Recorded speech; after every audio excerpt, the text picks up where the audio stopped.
Start off the conversation about what was going on in Lansing this week. I'd have loved to have been a fly on the wall in those rooms as some of those meetings were taking place. What were you getting out of it, Nolan? Well, we always knew this was going to be a tough sell. You don't go to Lansing and say, ever, and say, gosh, we want $350 million for Detroit and expect all of these outstate lawmakers to just line up and say, okay. So it was going to be a tough sell.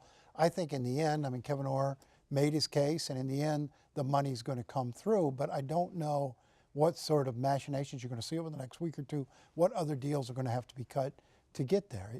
It's not easy to get that kind of money out of the legislature. I know, because I was going to say, you sound fairly confident that somewhere along the line this deal is going to get done. Sure. But Nancy, we've been talking about this now for probably about 2+ months, where the leadership has been knowing that that's what they're going to need to do is to talk about this $350 million.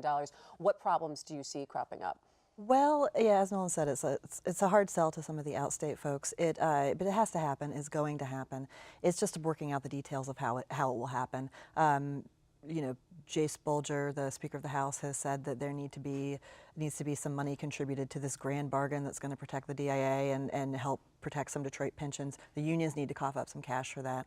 Is that really a thing that he's going to insist on, or is that a bargaining tactic to try to get maybe some other things on his agenda, some traction on that with the governor?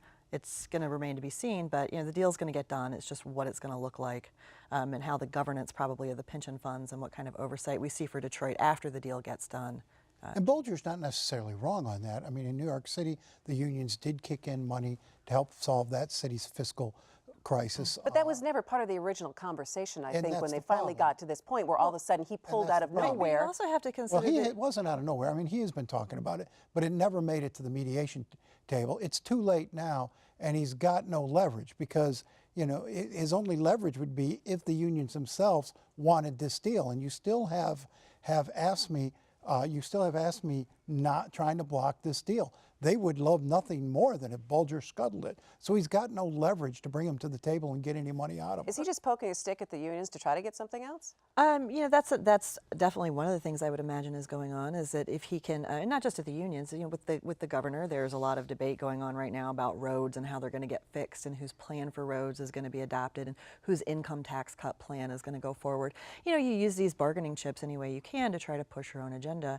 But, you know, one thing that seems to get lost in this conversation is that union workers in Detroit have already taken some pretty steep cuts to pay and benefits, that retirees are taking cuts to pensions. So it's not as though union membership has not contributed to helping bring the city back to solvency, hopefully. But they're sitting on these big reserve funds still. And you've had third parties kick in who really have very little stake other than altruism in this process. And it's not an unreasonable request. It's just not going to happen. And do we really think that Jace Bulger's sole interest is in getting the unions to contribute at the table, or in possibly draining the reserves of an organization that supports Democratic candidates right before a statewide election? Both are admirable goals. Well, I don't think that you get a lot of everyone to agree with you on that one, Nolan. I want to talk about bigger picture, because I think this also does, when you're talking about this $350 million and what the state will contribute, you are also looking at what is the city of Detroit going to be like coming out of bankruptcy, and what are some of those parameters that are going to be in place to make sure that there is not a financial emergency like this again. So how does this set up some of the limits and what could happen in a potential consent agreement and oversight coming out of bankruptcy? Well, ongoing oversight has been part of the conversation from the beginning. That's not a new thing. It was articulated this week, but the governor's been talking about it from the beginning. Kevin Orr has been talking about it from the beginning.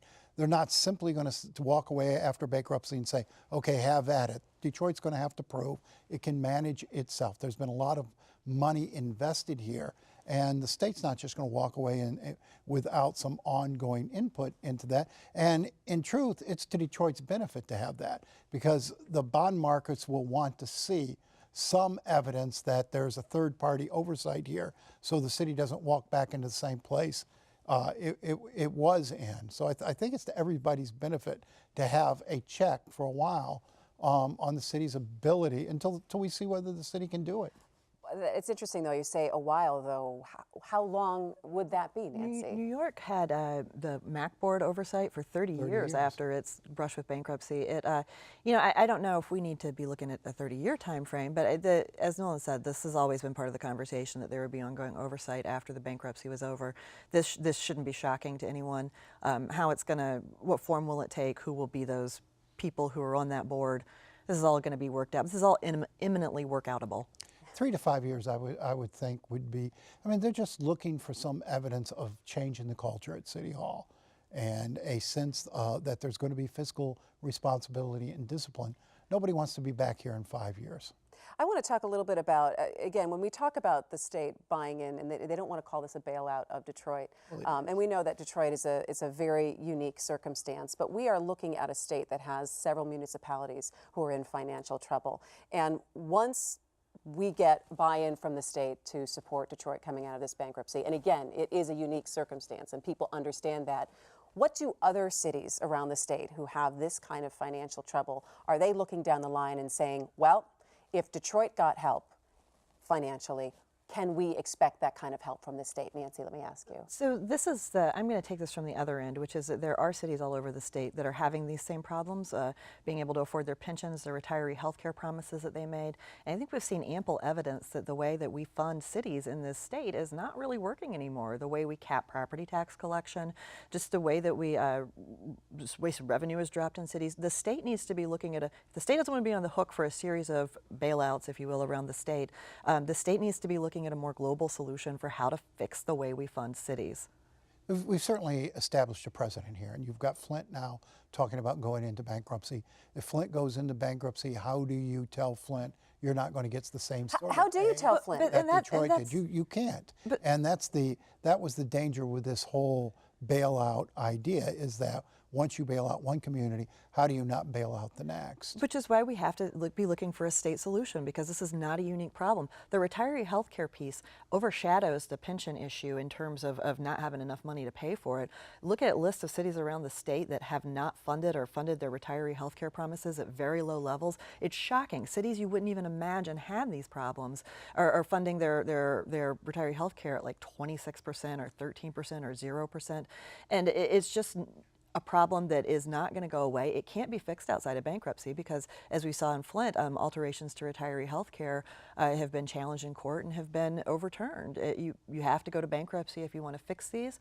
So it seems like a much better way to figure out a better way to fund these things.